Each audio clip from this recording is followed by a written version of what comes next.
ಬೆಂಗಳೂರಿನಲ್ಲಿ ಜಲಮಂಡಳಿ ಪೂರೈಕೆ ಮಾಡುವ ಕಾವೇರಿ ನೀರು ಲಕ್ಷಾಂತರ ಜನರಿಗೆ ಆಧಾರ. ಆದರೆ ಈ ಜೀವಜಲವೇ ಕಲುಷಿತವಾದರೆ ಏನ್ ಮಾಡೋದು? ಇಲ್ಲೂ ಹಾಗೆ ಆಗಿದೆ. ಏರಿಯಾದ ಜನ 4-5 ವರ್ಷದಿಂದ ಕಲುಷಿತ ನೀರಿನ ಸಮಸ್ಯೆಯಿಂದ ಪರದಾಡ್ತಿದ್ದಾರೆ.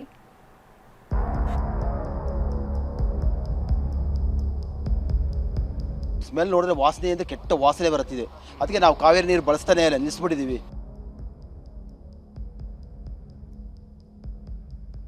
ಸ್ಯಾನಿಟರಿ ಲೈನ್ ಜೊತೆಗೆ ನೀರು ಮಿಕ್ಸ್ ಆಗಿ ಅದೇ ನೀರೇ ಬರ್ತಾ ಇದೆ. ನೋಡಿ ನೀರಿನೊಳಗೆ ಕಲ್ಮಶ ತೇಲಾಡ್ತಿದೆ. ನಲ್ಲಿಯಿಂದ ಬಂದಿರುವ ನೀರಿನಲ್ಲಿ ಕಸದ ರಾಶಿಯೇ ಇದೆ. ಅಂದಹಾಗೆ ಇದು ಕತ್ರಿಗುಪ್ಪೆ ಬಳಿಯ ಕಾವೇರಿ ನಗರದ ನಿವಾಸಿಗಳಿಗೆ ಜಲಮಂಡಳಿ ಪೂರೈಸುವ ನೀರು. ಬೆಂಗಳೂರು ದಕ್ಷಿಣ ನಗರ ಪಾಲಿಕೆ ಕತ್ರಿಗುಪ್ಪೆ ವಾರ್ಡ್ನಲ್ಲಿದ್ದೀನಿ. ಇವರು ಕಳೆದ 30 ವರ್ಷಗಳಿಂದ ಕಾವೇರಿ ನೀರನ್ನು ಬಳಕೆ ಮಾಡ್ತಾರೆ. ಬಟ್ ಅದು 4-5 ವರ್ಷದಿಂದ ಈ ರೀತಿ ಸಮಸ್ಯೆ ಆಗ್ತದೆ. ನೀವೇನು ನೋಡ್ತಾ ಇದ್ದು ಜಲಮಂಡಳಿಯ ಮೀಟರು. ಈ ಮೀಟರ್ ಮುಖಾಂತರ ಕಾವೇರಿ ನೀರು ಸಂಪ್ಗೆ ಬರುತ್ತೆ.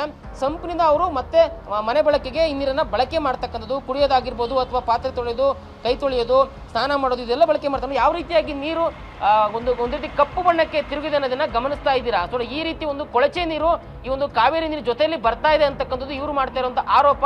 ಅದಲ್ಲದೆ ಈ ಒಂದು ನೀರು ಹೆಚ್ಚು ವಾಸನೆ ಬರ್ತಾ ಇದೆ. ಸೊ ಮೂಗಿಡ್ಕೊಂಡು ನಾವು ಇಲ್ಲಿ ನಿಂತ್ಕೊಬೇಕು ಅನ್ನೋ ರೀತಿ ಒಂದು ವಾಸನೆ ಕೂಡ ಬರುತ್ತೆ. ಹೌದು, ಕಾವೇರಿ ನಗರದ ನಿವಾಸಿಗಳಿಗೆ ಕೊಳಚೆ ನೀರಿನ ಕಂಟಕ ಕಾಡ್ತಿದೆ.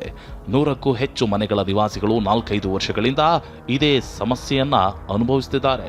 ಶಾಶ್ವತ ಪರಿಹಾರ ಸಿಗದೆ ಜನರು ಕಂಗಾಲಾಗಿದ್ದಾರೆ. ಕಲುಷಿತ ನೀರು ಕುಡಿದು ಅನಾರೋಗ್ಯ ಸಮಸ್ಯೆಗೆ ತುತ್ತಾಗ್ತಿದ್ದಾರೆ. ಕಂಪ್ಲೀಟ್ ಕಂಟಾಮಿನೇಷನ್ ಆಗಿಬಿಡುತ್ತೆ. ನಮಗೆ ಒಳಗಡೆ ಸಂಪ್ ಏನು ಓಪನ್ ಮಾಡಿದ್ರೆ ಕಂಪ್ಲೀಟ್ ಸ್ಮೆಲ್ಲು ಕಂಟಾಮಿನೇಷನ್ ಹೆವಿ ಆಗಿಬಿಡುತ್ತೆ. ಬಟ್ ಇದು ಈಗ ಮಾತ್ರ ಅಲ್ಲ, ಸುಮಾರು ನಾವು ಇಲ್ಲಿಗೆ ಬಂದೇ ಅಲ್ಲೇ 4-5 ವರ್ಷ ಆಯಿತು. ಪ್ರತಿ ವರ್ಷನೂ ಕೂಡ ವರ್ಷದಲ್ಲಿ ಮಿನಿಮಮ್ 3-4 ಸರಿ ಇದೇ ಥರ ಆಗ್ತಾ ಇದೆ. ಇಲ್ಲ, ಬಟ್ ಬರ್ತಾರೆ ಅವರು, ಏನು ಅಷ್ಟು ಪ್ರಾಪರ್ ರೆಸ್ಪಾನ್ಸ್ ಯಾರು ತಗೊತಾ ಇಲ್ಲ. ಬಟ್ ಬರ್ತಾರೆ, ಆ ಟೈಮ್ಗೆ ಏನಾಗುತ್ತೋ ಅದು ಮಾಡ್ಬಿಟ್ಟು ಹೊಟ್ಟೋಗ್ತಾರೆ, ಮತ್ತೆ ಅದು ರಿಪೀಟ್ ಆಗ್ತಾನೆ. ಜಲಮಂಡಳಿ ಅಧಿಕಾರಿಗಳಿಗೆ ಹಲವು ಸಲ ಮನವಿ ಮಾಡಿದರೂ ಅಧಿಕಾರಿಗಳು ತಲೆ ಕೆಡಿಸಿಕೊಳ್ತಿಲ್ಲ. ಕಾವೇರಿ ನೀರನ್ನು ಬಿಟ್ಟು ಪರ್ಯಾಯ ವ್ಯವಸ್ಥೆಯಿಲ್ಲದೆ ಜನ ಪರದಾಡುತ್ತಿದ್ದಾರೆ.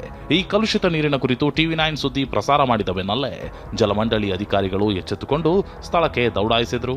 ಕಾವೇರಿ ನಗರದ ಪೈಪ್ಲೈನ್ಗಳನ್ನು ಪರಿಶೀಲಿಸಿ ಕಲುಷಿತ ನೀರು ಮಿಶ್ರಣವಾಗಲು ಕಾರಣವೇನು ಅನ್ನೋದನ್ನ ಪತ್ತೆ ಹಚ್ಚುವ ಕಾರ್ಯವನ್ನ ಆರಂಭಿಸಿದ್ದಾರೆ. ಏನೇ ಹೇಳಿ, ಶುದ್ಧ ಕುಡಿಯುವ ನೀರು ಪೂರೈಸಬೇಕಾದದ್ದು ಜಲಮಂಡಳಿ ಕರ್ತವ್ಯ. ಈ ರೀತಿ ಕಲುಷಿತ ನೀರಿಗೆ ಮುಕ್ತಿ ನೀಡಬೇಕಿದೆ. ಲಕ್ಷ್ಮೀ ನರಸಿಂಹ, TV9 ಬೆಂಗಳೂರು.